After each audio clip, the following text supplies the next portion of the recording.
Yeah. Hey, you're now tuned in to Underdog Talk. I'm your host, Eric Jones Jr., and I have conversations with successful underdogs. And today we have Brandon, how you say your last name? Zanders. Zanders. I don't like Yes, messing sir. people's names up. How you doing today? I'm good. How you feeling, bro? I'm good. I appreciate you coming in straight out the road. So let's get straight on into it. Well, we had an interview before, a small interview now. We're going to do the full thing to know the story about you. So tell everybody, you from the region, 219, I'm from Michigan City. So tell us like your journey as a kid, like what you went through and all those different things. Okay, so as far back as I remember, it's like grew up in a single parent home. You feel me? Pops was in and out. He was there, but you know how that go. Yeah. So I ain't really like school like that. You feel me? I could never really focus. I ain't really. It was hard for me to fit in because I ain't know at the end, but I was always different. You know what I'm saying? Yeah. So I went through a lot of motherfuckers.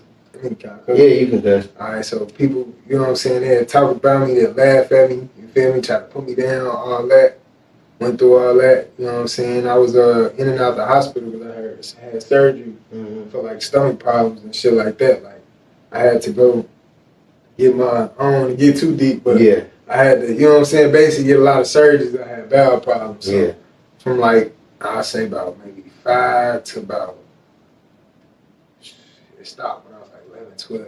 That's when I stopped getting surgery and I could be normal, you know what I'm saying? Yeah. Like I used to have to walk around with a colostomy bag, and I had a bar button, and it was crazy. You feel me? Yeah. So after that, it was like, that made it hard. I'm gonna understand that. That made it hard to fit in school. You feel me? That's really where it started. Like everybody telling on me and all that, and it just made me stronger though. After that, Yeah. so that's elementary. Up on through middle school, just basically like any other kid, almost you gotta find your way. You trying to find yourself. You feel me? Trying to fit in, trying to be cool, whatever. Get the girls. You feel me? High school, I was just trying to get money. You know what I'm saying? So like, wait a minute, damn, hold on. High school, I was just trying to get money because we was, I don't know, it's like we had it hard, but we didn't have it that hard. Yeah. Yeah. So it was just in me to hustle. I used to sell candy, sell chips, sell juices, all that. And from there, you want me to stay on the childhood or you want me to Nah, keep you going? can just like your journey going all the way until like up until like adulthood till you like right before you kind of like I need to get my act together. That aha moment that you had where you was like, okay, I need to change what I'm doing or I'm gonna go down the wrong path. Okay, let me see. Well, before the aha moment or the aha moment? Well, however you want to describe it. Okay, so I grew up, it was like I tried to sell weed. I wasn't good at that. You feel me? So I just started selling shit. And I was a little good at that. So, I steal shit, sell it, you feel me? Try to sell it for more. But before I got into it, I remember there was this boy on the bus, one of the older kids, you feel me? He asked me to hold something he stole. And I was like, man, I ain't holding that. And he was like, man, I can tell you don't get no pussy. You feel me? So I'm like, man, whatever. So, but I saw that's how they was getting money. So I'm like, oh, you bet, maybe I could try that. And shit, I started doing it, made some money off of it. You feel me? That was probably like, I don't even remember when I first started. I probably had like preteens and still phones, laptops. You feel me? Whatever I can get my hands on. And I say about 16, it hit me. That's when I went to juvie. But we hit the stain with my friends and shit on these basketball players at IU. And it woke me up. You feel me? Like just being able to sit down and being away from everybody.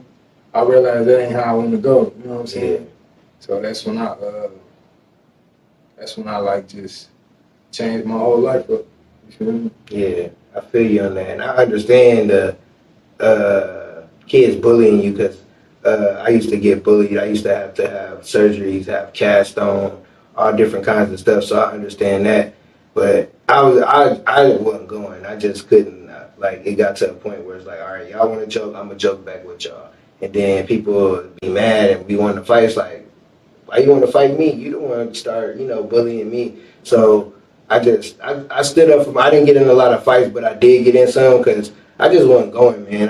My mom ain't raised no punk, but it wasn't like I ever tell kids to fight somebody, but you got to stand up for yourself. And then I was a little older when I was doing, I don't think I ever said it, but me and my homies, we used to hit Sting, hit licks back in the day. And to me, it just always was like, no, this ain't right.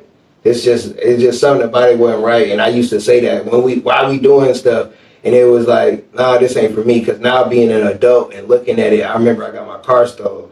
And people be like, why you leave your car running? And in my mind, I'm like, it's because I bought it. It's because it's mine. Like, I shouldn't have to be worried to go anywhere and leave my car, but this the world we live in. So it's like, I understand why we was doing it, but as older, it's like, nah, there's other ways to go about doing that. And we used to do other little stuff too, and it was like, it's kind of like you don't know nothing else to do. Like, those are the hustles that come money quick. You want to go out there and get that money, but then some people went to jail.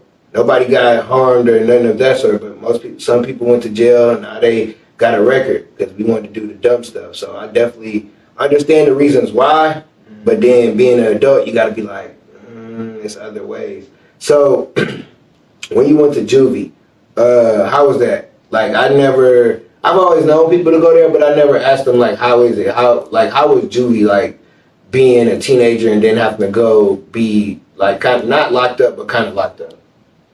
It was cool. It was like I think the worst part of it was being by yourself.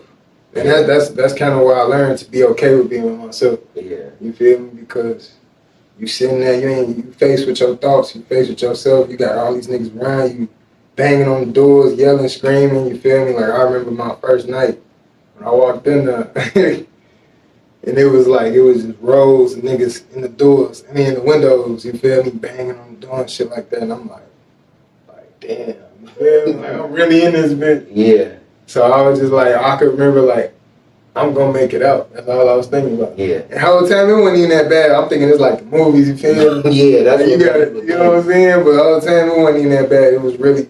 It was for the kids type shit. Yeah. So it was cool. It was like that first night I thought I was gonna have to fight as soon as I came out. Yeah. So that night I just hit hella push-ups. And I ain't never did push-ups before that. You feel me? But that night I was like, yeah, I gotta get right. So did them push-ups that night or whatever. Woke up in the morning, I looked around. Everybody was cool type shit. Yeah. So it was cool. It was just like the waiting, and then I was supposed to get out.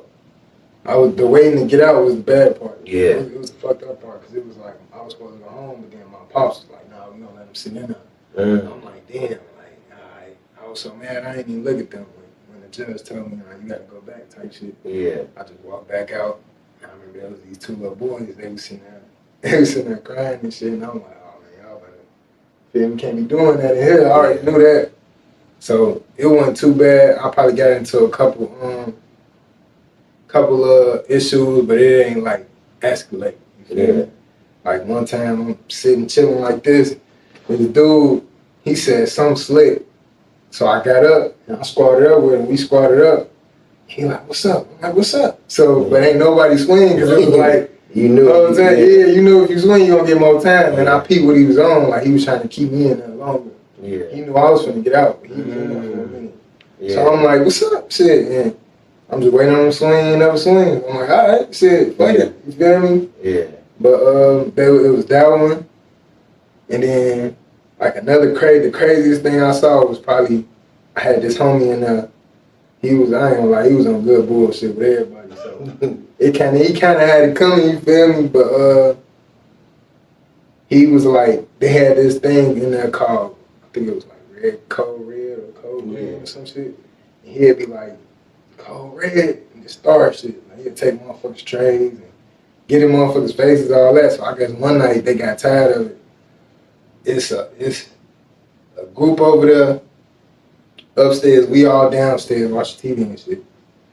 It's gonna be time to go up. So we get our stuff ready to go up.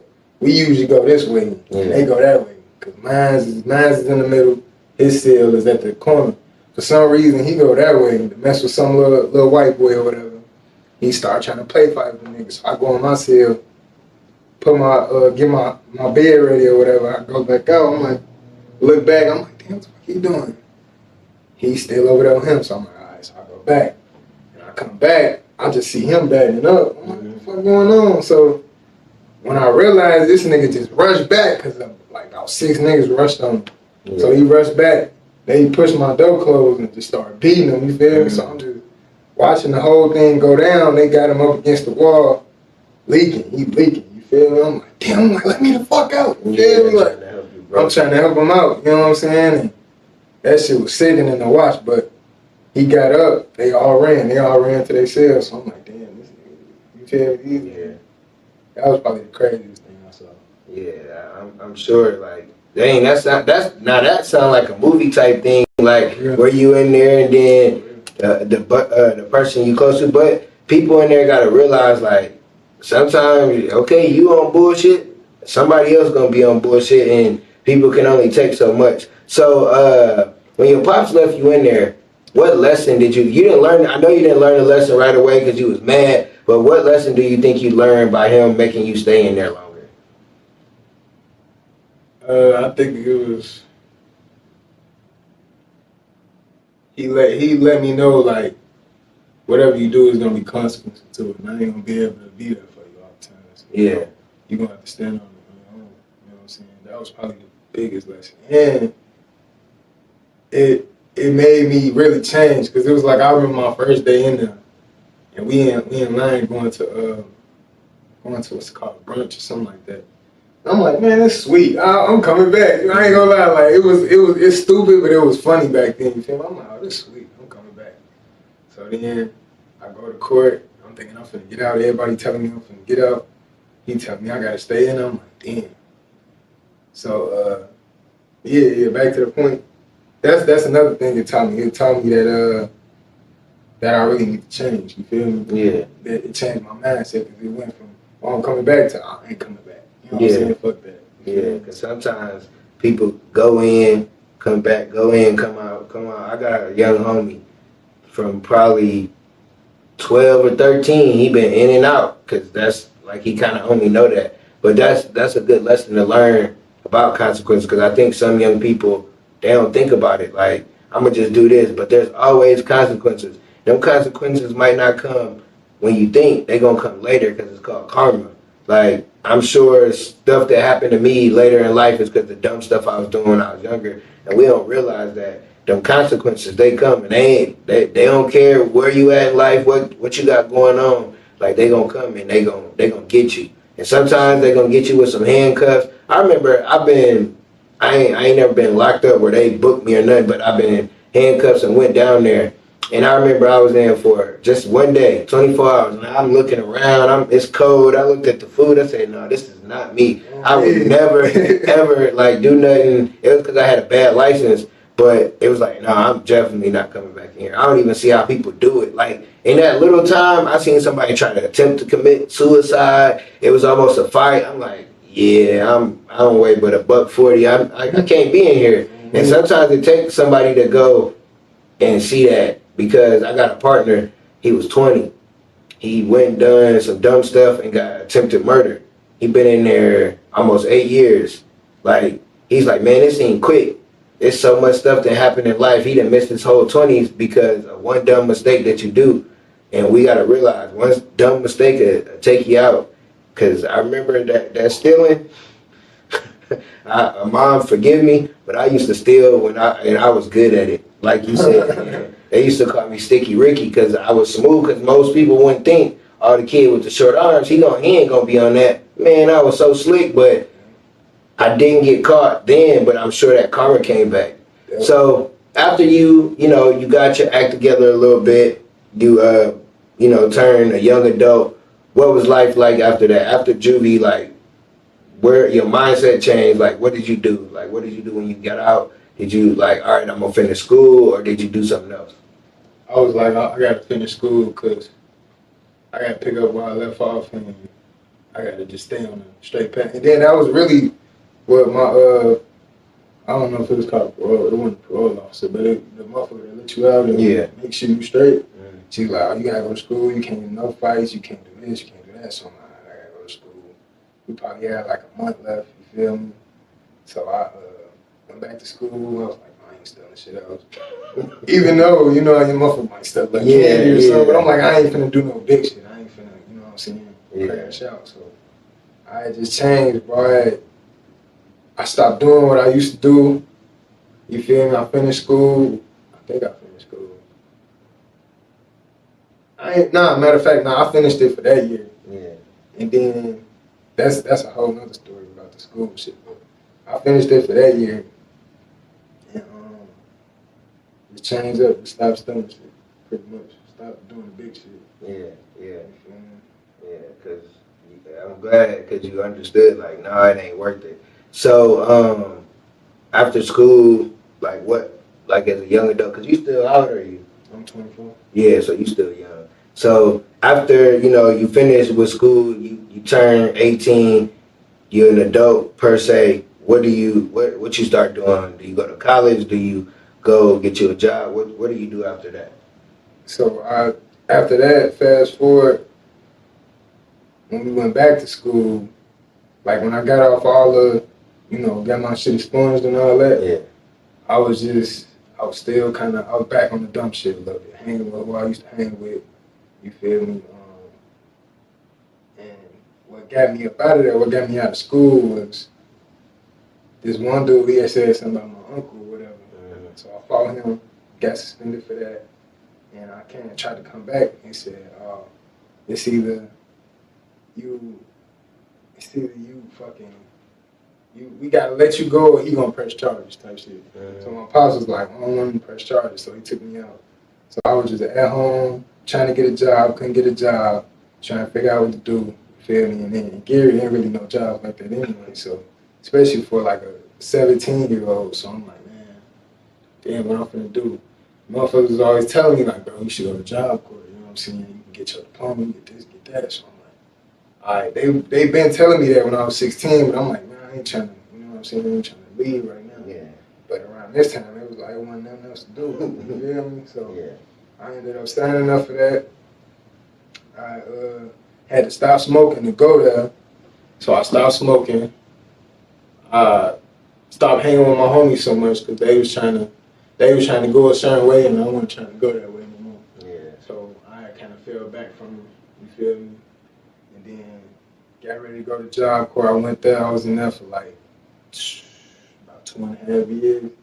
And then got my diploma. I got a trade, HBI, Home Builders Institute. It's like construction, like the inside. Yeah. Because it was either that, carpentry, nursing, cooking, or something else. And it was like, that was the only logical move that make money. So I'm like, all right, let me do that. So I get in there. I'm like, I realized after a while it wasn't for me. You feel me? Like actually working and doing that shit. I'm like, nah, I'm gonna be the nigga that pay them to do it. You feel me? And they do it for me. So, but I ended up finishing it though. You feel me? I got into at first, and then I was cool, but it was like towards the end. That's when I started getting into shit because I got all my shit. Because I was like, I'm finna go here. I'm finna get my money. I'm finna stay out the way. I'm finna get my diploma and all that. So after I got all that, I got my driver's license, got my diploma, and I got my trade. I'm like, damn, shit else to do. But they was like, if you stay and take this little college course, then you can stay. And I stacked a lot of bread in that. So I'm like, shit, fuck it, let me stay. So I took a course in community college in communication for probably like a semester, and I kind of dropped out.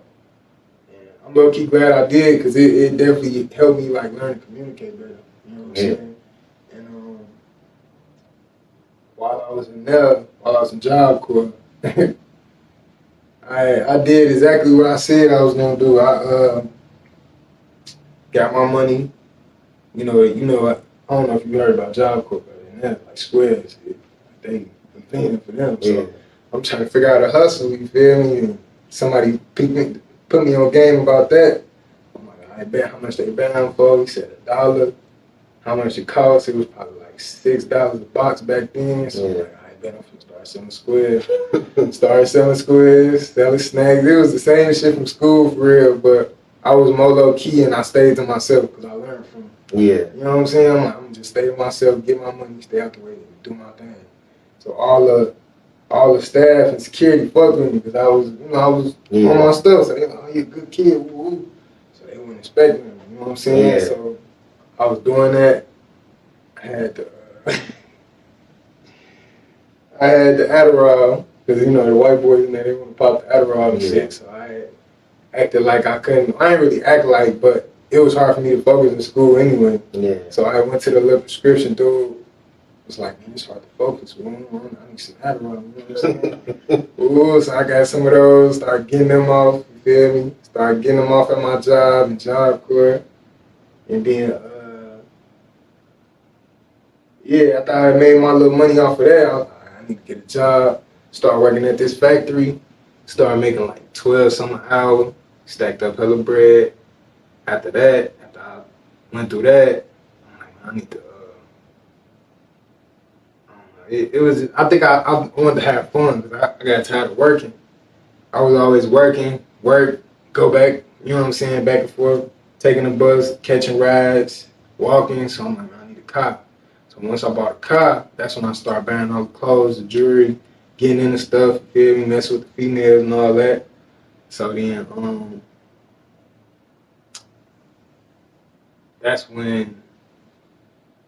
that's when I started like getting in trouble towards the end, and I'm like, damn, like I did all this just to, you feel me, kind of fall back. Because one of the security guards was like, most people they get in trouble when they first come in. You got your stuff, and then you get in trouble at the end. So I'm like, yeah, it's alright, but I got my shit, so I'm good. You know what I'm saying? Yeah. So that's what that was like. And then after that, I'm like, all right, what's the next move? Because my whole mindset is always, what's the next move? What's the next move? So I'm like, all right, I got all this. What's the next move? And then it was like life insurance. You feel me? Some people, I found some people on Facebook. They was talking about, you sell life insurance, you could be on boss and all that shit. Yeah. So I'm like, let me check that out. They was based in Chicago, so man, Chicago probably like an hour away from the G or whatever. Yeah. So I'm like, all right, so I can go back home, move back in my OG, travel back and forth to Chicago. So I started doing that for a minute. Realized it wasn't for me. You already know. I'm like, man, this shit over with. And then my grandma died. So that shit kind of just, it threw me off. You feel me? So I gave up on it.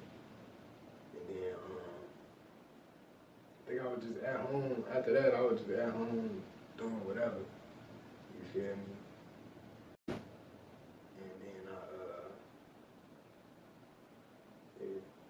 And then So from listening to what you said, it's like from even a shorty, you always knew how to hustle. You always knew kind of like what the people around you needed, like, or what you needed to do to get whatever you needed. So now you do a lot because I interviewed you before, so I know you're a jack of all trades. So that kind of makes sense. You've done a lot of different stuff. But low key, when you said cooking is really where it's at. Because I remember when I was in high school, they had culinary arts and we could go there.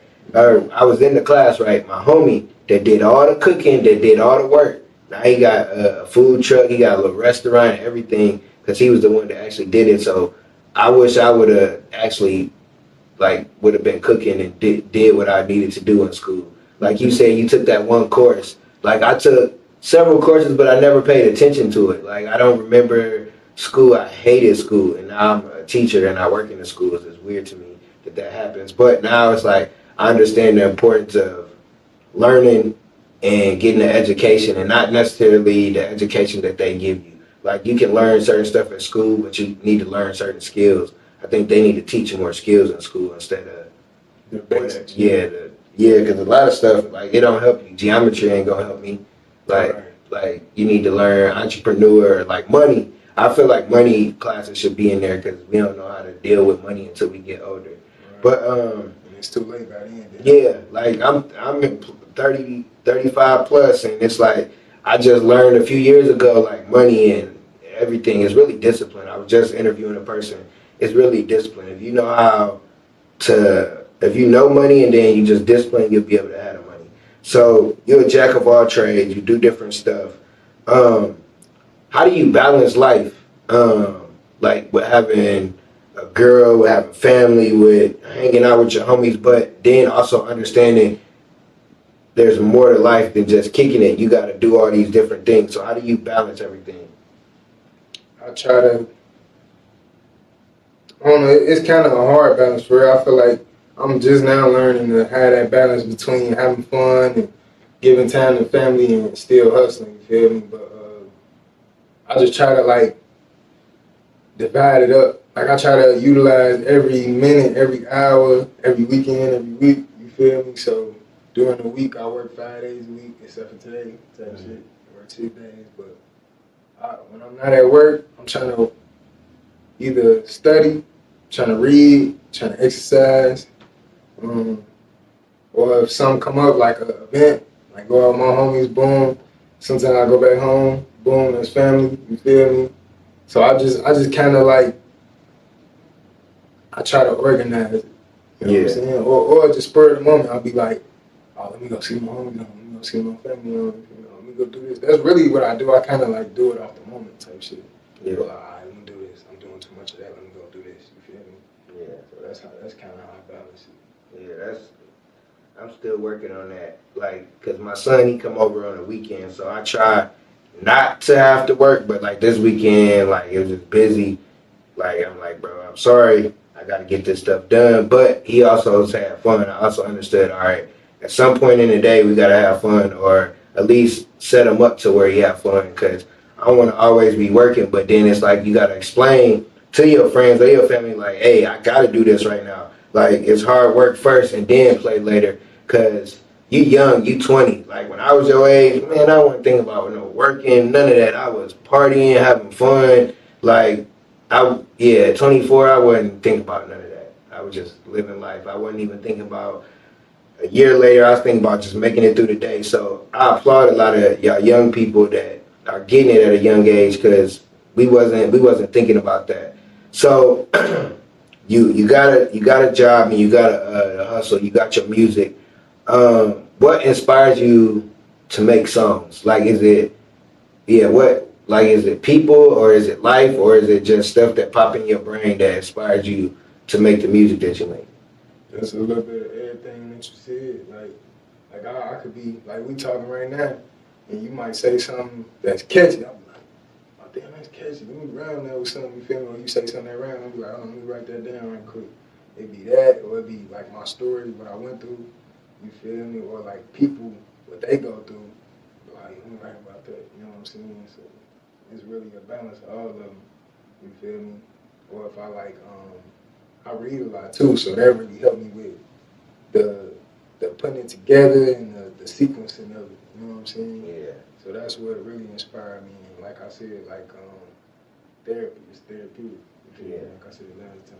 Yeah, and that's funny because as a speaker, that's the same thing. Like I use my life or what I see going on, or like it could be something somebody said. I'll write it down or a thought come. I was in the Uber earlier and I was listening and they was talking about who gonna be in the NFL championship already. Season just started. It's like, dang.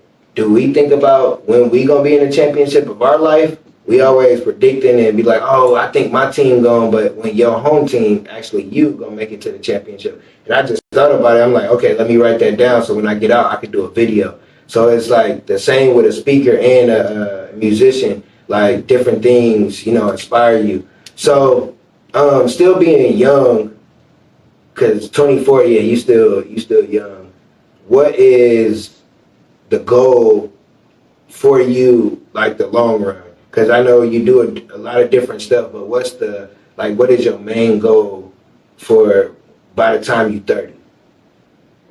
Time I'm 30, I definitely want to be more in tune with the music, like more of an artist. You know what I'm saying? Like have more music out there, at least be close to making money off of it. You know what I'm saying? By 30, want to be in shape. Definitely be more in shape. Um,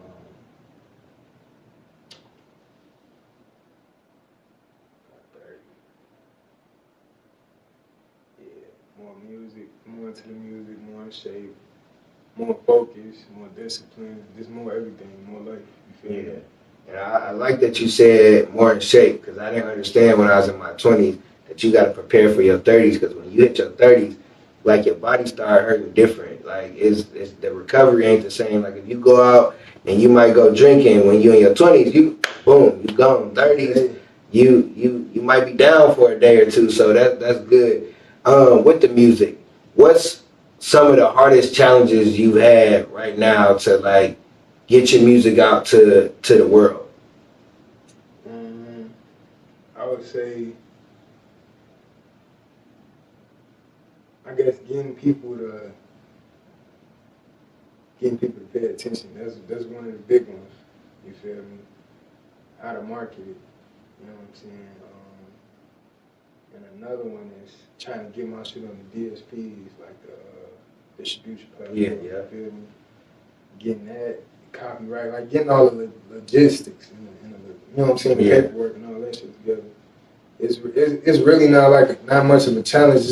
It's just the challenge is to sit down and actually focus and get it done. You know what I'm saying? Because it's like I'm always ripping and running, and it's like that's the most important part is the foundation of it. So that's like one of a few of the biggest challenges about it. You know what I'm saying?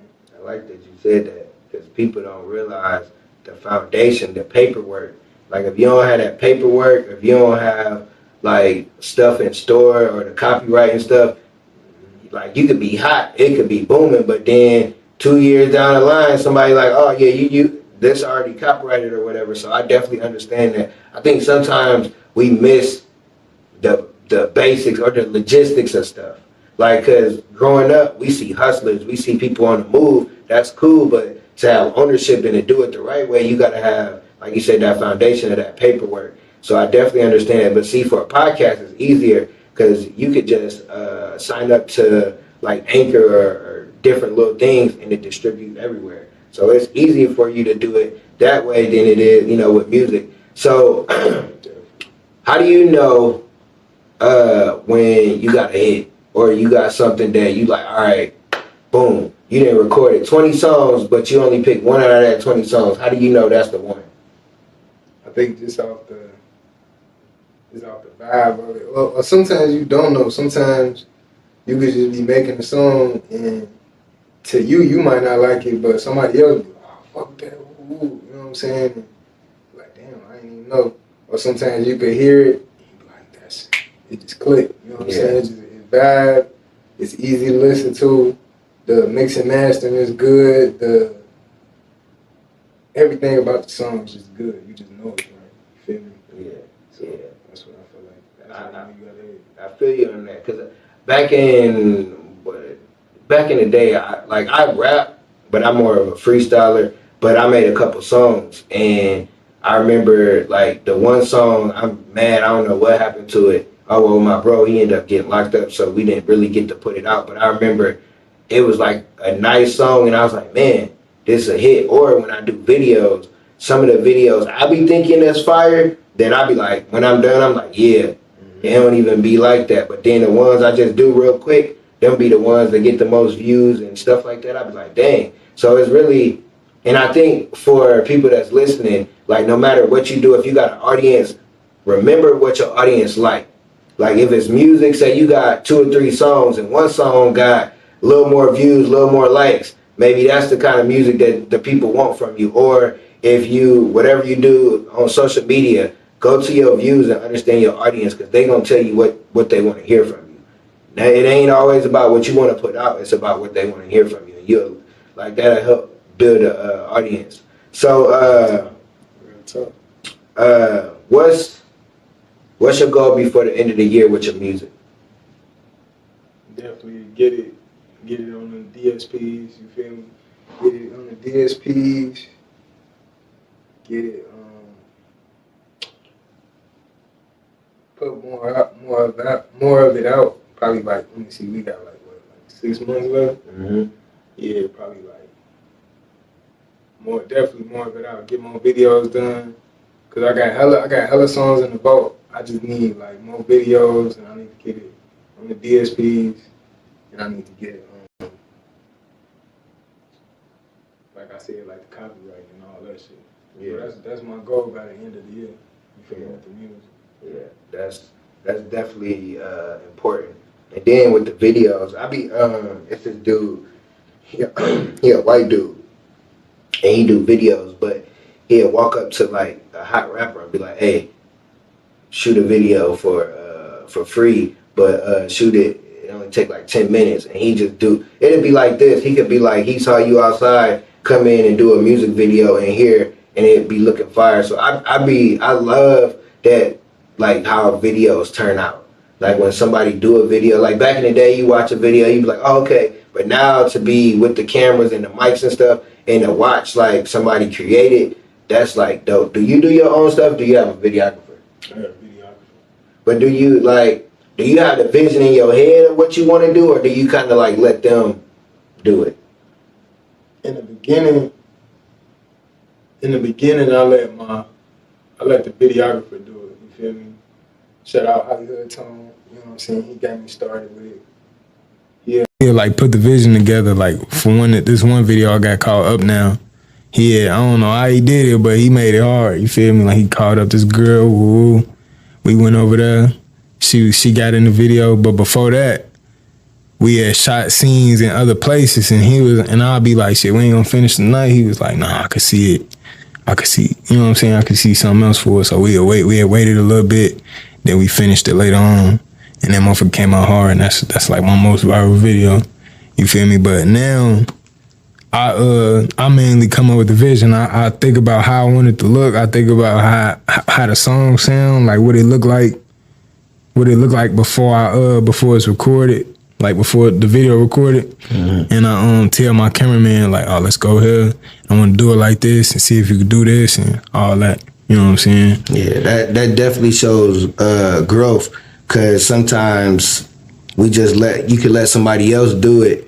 And then it'd be like, man, I ain't even like that, or I could have done that. One thing I will tell you, when you have a videographer, make sure you got a contract with it, because I had an IP lawyer, like a copyright lawyer, trademark lawyer on, and she was like, when the videographer do your stuff, they have the rights to it because they done the work. So you got to make sure you have everything in order. So say if you and your videographer, or you had a new one and it didn't work out and he kept your stuff and he posted, he can do that. And you can't do nothing about it. So always remember that with a videographer, you got to have a contract so you can make sure that you got the copyright of it too. So they can't just take your stuff and then just post it like they want to. Yeah, I learned that when I had a videographer. I created a contract. It was like, this one I pay and this, and so yeah, make sure you have that. So whoever listening, make sure you have your paperwork right with your videographer, because it's their rights, it's their cameras, they work. And I learned that. That's why I had different people on to show and teach different stuff like that. So you're a jack of all trades. You work, you do music, you got businesses. What would you tell a young person? Three actionable steps of they want to get it, but the street's right there. But then they understand they got a little talent to do something legal. What would you tell them, like 3 steps that they could do to go the right way and do what they need to do instead of going down that other way? I feel like you gotta be ready. Like you gotta be tired of what you doing, and you gotta want to see something different. You feel me? Like you gotta want to change for yourself. Like it don't matter what I tell you, it gotta be within you. You know what I'm saying? But like 3 things I would tell somebody that's ready is just probably change your environment. You know what I'm saying? Change your environment. Change your way of thinking, your way of looking at stuff. And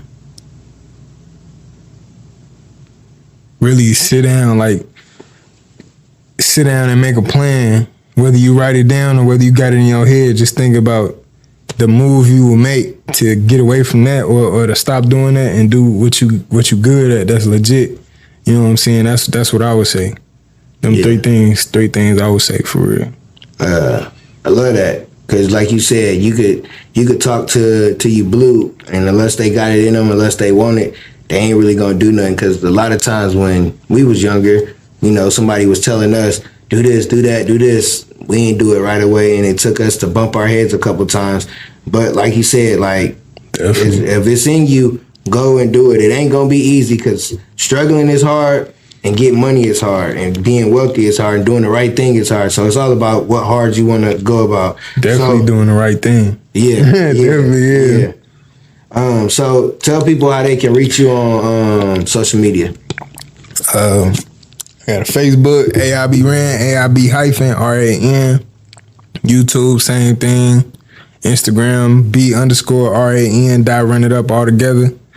And and TikTok, businessman B-Ran, BIDNESS B-Ran. You feel me? Yep.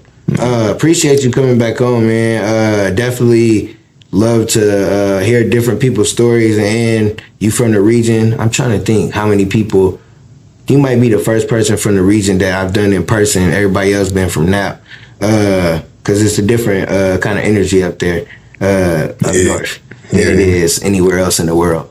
But appreciate you coming back on. Appreciate you telling us your story, and I'm sure this episode is going to definitely help a lot of young people, because a lot of young people, they want to go down the path of rapping and doing similar stuff that you doing, but then they also got the streets pulling on them, that bad environment pulling on them.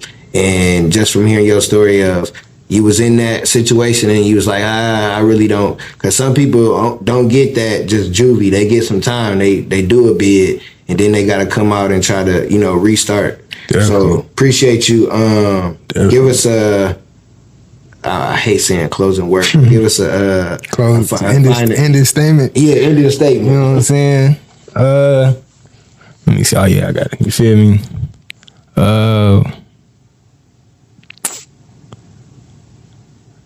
Ending statement. Like, do it got to be like a certain about like whatever you feel to lead the audience with before we get out of here.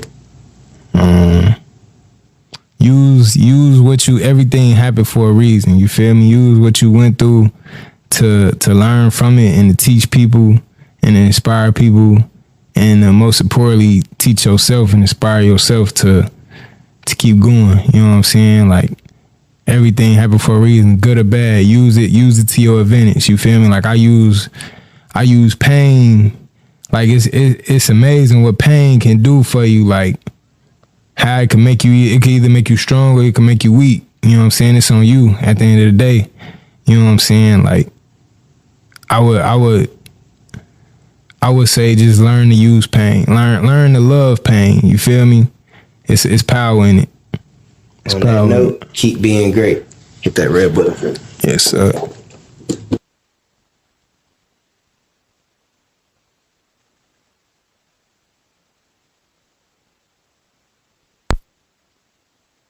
Because I was sitting there, I was like, man, wonder how long it is. Because I be trying to look on the camp. That's why another reason I use that, because I be trying to is that my stuff?